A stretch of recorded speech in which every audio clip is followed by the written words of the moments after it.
Redmi 13C, HP terbaru dari Xiaomi yang dimana harga jualnya mulai dari 1,4 jutaan. Sebagai penerus dari Redmi 12C, saya melihat banyak perubahan yang terbilang signifikan dari Redmi 13C. Lalu bagaimana nih mengenai kualitas HP ini? Apakah Redmi 13C menjadi HP yang layak untuk dibeli? Temukan jawabannya dengan menonton video ini. Halo semua, selamat datang di channelku bersama dengan saya AMG. Seperti biasa ya, sebelum saya lanjut ke pembahasan, tidak pernah bosan, saya butuh dukungan dari kamu semua. Khususnya ini buat kamu yang belum subscribe, ayo dong tekan tombol subscribe-nya, lalu aktifkan juga ya bel notifikasinya. Untuk kamu semua menonton, jangan lupa menekan tombol like. Melalui Redmi 13C, Xiaomi itu menghadirkan tagline baru ya untuk HP ini, yaitu standar baru HP kece. Ya, kalau saya sih beranggapan tagline tersebut hanya berlaku untuk HP Xiaomi. Alasannya ya, saya melihat banyak hal-hal baru yang dilakukan Xiaomi untuk HP mereka di harga 1 jutaan. Misalnya itu yang sudah sangat terlihat ya dari yang namanya storage. Redmi 13C menjadi HP pertama Xiaomi dan termurah dari Xiaomi di harga 1 jutaan dengan storage paling besar ya. Ini Redmi 13C tersedia ada dua varian, yaitu RAM 6GB dengan internal storage 128GB dan ada juga RAM 8 dengan internal storage 256GB ya. Walaupun bukan menjadi yang pertama dan termurah dibandingkan brand lain ya, ini jelas kalah ya dari HP-HP dari brand Trans Holding. Ya, ini sih buat saya Xiaomi sudah melakukan langkah yang berani ya untuk memulai memberikan HP 1 jutaan dengan storage yang besar. Tapi kalau buat saya, sayangnya nih ya, storage yang besar tidak diimbangi oleh Xiaomi dengan memberikan jenis storage UFS, melainkan jenis storage yang dibawa Redmi 13C eMMC, dan dipadu lagi chipsetnya yang terbilang ini chipset keluaran 2 tahunan lalu, yaitu MediaTek Helio G85 dipadu CPU octa-core ya. Untuk RAM storage-nya tadi ya ada 6128 dan 8256. Nah, perpaduan itu semua yaitu chipset yang bisa dibilang jadul dan storage eMMC. Selama penggunaan saya sih merasa aman-aman saja menggunakan HP ini, khususnya saat saya gunakan bersosial media, buka IG, TikTok, nonton YouTube, hingga hanya sekedar membaca berita. Kalau saya gunakan buat main game, sekedar game Mobile Legends itu sering saya mainkan, tidak ada kendala saya temukan ya. Hanya saja kalau saya push main game tersebut dalam waktu yang lama, pernah ya ini akan muncul game itu berjalan kayak nggak smooth atau agak patah-patah.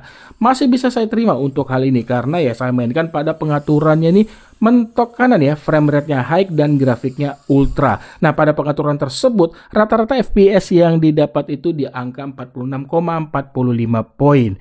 Lalu saya coba mainkan dengan menurunkan grafik ke medium, frame rate-nya tetap high. Rata-rata FPS yang didapat itu di angka 54,18 poin. Saya coba lagi untuk bermain eFootball pada pengaturan grafik high, frame rate 60 fps. Rata-rata fps yang didapat itu di angka 28,8 poin.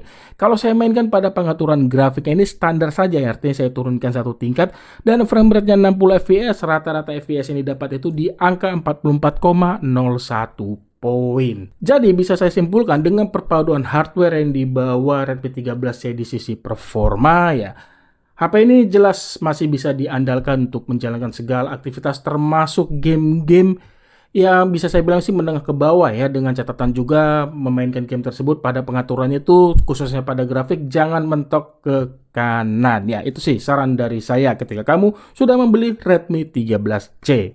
Saya pindah ke bagian layar. Standar baru HP kece bagi Xiaomi untuk HP mereka di harga 1 jutaan, yaitu refresh rate layarnya harus minimal sekarang 90 Hz, dan itu menjadikan Redmi 13C menjadi HP termurah Xiaomi yang membawa refresh rate 90 Hz ya. Ya, kalau dibanding kompetitornya tetap ini Xiaomi kecolongan ataupun keduluan ya.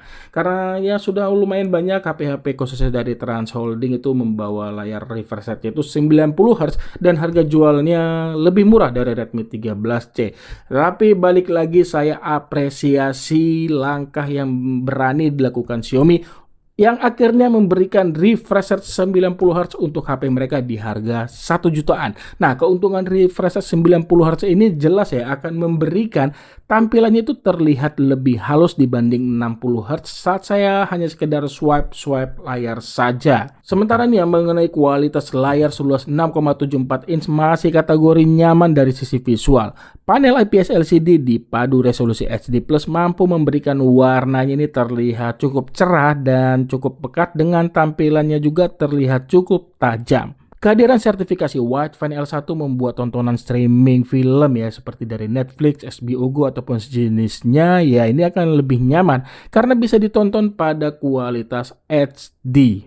Standar baru lainnya untuk HP Xiaomi di harga 1 jutaan yaitu desainnya harus terlihat kece dan memang benar saya akui kalau dibandingkan sebelumnya ya generasi sebelumnya Redmi 12C ya jujur saya lebih suka desain yang dihadirkan Redmi 13C. Di mana Redmi 13C membawa bodi yang terbilang cukup ramping dengan frame datar, finishing matte pada back cover termasuk bagus ya. Enak dilihat dan nyaman juga kok di tangan. Feel solid juga masih saya rasakan saat menggunakan HP ini. Nah, untuk interface yang dibawa, kalau buat saya sih ini seadanya saja. Nggak ada yang wah. Alasannya HP ini hanya membawa satu buah speaker saja dan tidak ada ear blaster sebagai pengganti remote elektronik seperti AC, TV, dan lain-lain. Dari semuanya hal yang kece di bagian desain ya dan juga layar pastinya. Sayangnya kalau buat saya Xiaomi tidak melengkapi aksesoris untuk keamanan ya. Misalkan dalam paket penjualan layarnya ini tidak diberikan yang namanya screen protector serta tidak adanya soft case untuk melindungi bodi HP ini jika terjadi sesuatu yang tidak diinginkan. Plus Xiaomi kenapa nanggung banget ya, HP ini support 18 watt tapi hanya diberikan charger 10 watt ya. Jadi intinya ketika kamu sudah berani membeli smartphone ini ya siap-siap kamu juga harus menambah uang sekitar 100 hingga 150 ribu untuk membeli aksesoris tadi ya, termasuk kepala charger 18 watt. Kalau berbicara mengenai charger berarti ya ini bersangkut paut dengan pengisian baterai ya. Jadi kalau menggunakan charger bawaan 10 watt membutuhkan waktu 3 jam lebih sedikit ya mengisi baterai hingga penuh. Kalau kalian mengisi smartphone ini menggunakan charger 18 watt, kamu akan mendapatkan waktu sekitar lebih cepat 30 menit ya untuk mengisi baterai hingga penuh ya sekitar kurang lebih di bawah 2,5 jam ya. Sementara untuk daya tahan baterai 5000 mAh yang dibawa berdasarkan penggunaan saya yang santai ya lebih ke sosial media, nonton YouTube dan baca berita. Screen on time yang saya dapat ini bisa di atas 8 jam lebih. Kalau penggunaan saya itu saya selingi dengan bermain game ya, ini lebih sering Mobile Legend ya, kisaran 1 hingga 2 jaman. Screen on time yang saya dapat dari baterai 100 hingga 12% selama 6 jam lebih.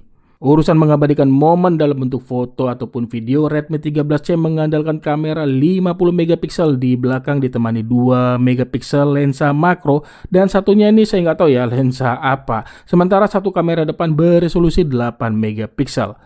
Pengaturan kamera yang dibawa juga ini standar aja ya. Misalnya mode night hanya bisa digunakan pada kamera belakang saja dan tidak ada mode pro serta slow motion. Mengenai kualitas foto yang dihasilkan, jujur saya tidak ada yang saya keluhkan ya. Termasuk baguslah untuk HP 1 jutaan. Di kondisi cahaya berlimpah, foto ini terlihat cukup tajam dengan warnanya ini memang tidak terlihat gonjreng, tapi tidak terlihat pucat juga karena warna yang dihasilkan ini mendekati warna asli objek foto.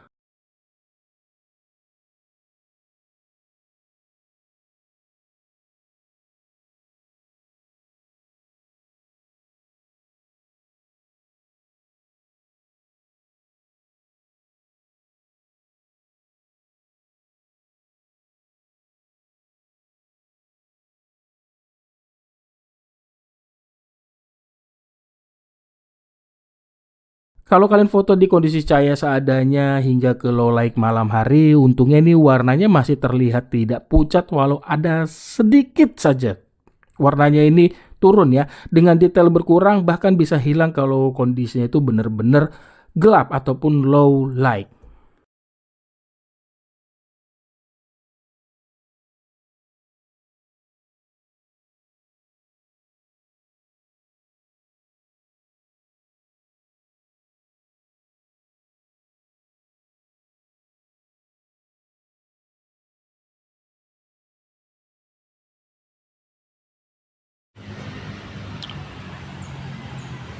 Seperti ini dia untuk hasil perekaman video dari kamera Redmi 13C. Mentoknya itu hanya di Full HD 30 frame per second ya.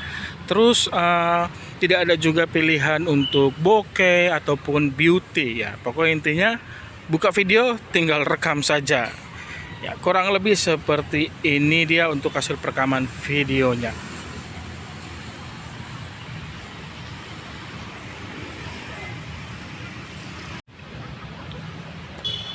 Kalau ini hasil perekaman videonya itu dari kamera depan, resolusinya juga sama di Full HD 30 frame per second.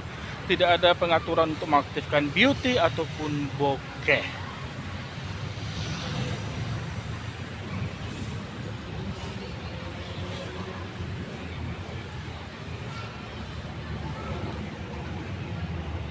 Kesimpulan, sudah 3 minggu saya menggunakan Redmi 13C sebagai smartphone sehari-hari yang kedua saya ya. Melihat spesifikasi yang dibawa ya, saya akui Redmi 13C ini memang bukan smartphone yang lebih kayak gue loh, ini smartphone yang paling ngebut di kelasnya, enggak. Tapi saya melihat itu Xiaomi meracik Redmi 13C ini ya pada porsi yang pas aja sih untuk HP di 1 jutaan. Maka dari itu saya tidak pernah memaksakan HP ini untuk kegiatan bermain game, khususnya game-game berat ya. Dan game-game menengah ke bawah juga tidak pernah saya buat mainkan itu pada mentok kanan ya. Untuk sehari-hari saya ya, kalau kalian lihat di video gaming test itu ada game berat, itu hanya sebatas untuk konten saja. Selebihnya tuh nggak pernah saya mainkan. Jadi bisa saya bilang Redmi 13C ini cocok buat siapa saja. Ya buat anak sekolah juga cocok, dan ini juga cocok buat kamu yang ingin memberikan kado untuk orang tuamu, yang dimana penggunaannya lebih ke mungkin WhatsAppan ataupun Facebookan ya. Dan keuntungan ketika kamu membeli Redmi 13C ini yaitu kamu akan mendapatkan garansi selama 15 bulan, plus kamu akan mendapatkan pembaruan software itu selama 3 tahun ya. Yang dimana dengar-dengar katanya sih ini akan mendapatkan update Android itu 2 kali, yang artinya dari Android 13 akan mentok di Android 15 ya. Dan untuk MIUI yang di bawah sekarang ini MIUI 14. Sebagai info tambahan juga, Redmi 13C ini sudah support NFC. Kalian punya pertanyaan mengenai HP ini, tulis saja ya pada kolom komentar di bawah. Terima kasih sudah menonton dan mohon maaf bila ada kekurangan di video ini. Like jika kamu suka video ini. Sampai ketemu di video saya selanjutnya. Akhir kata saya pamit. Bye.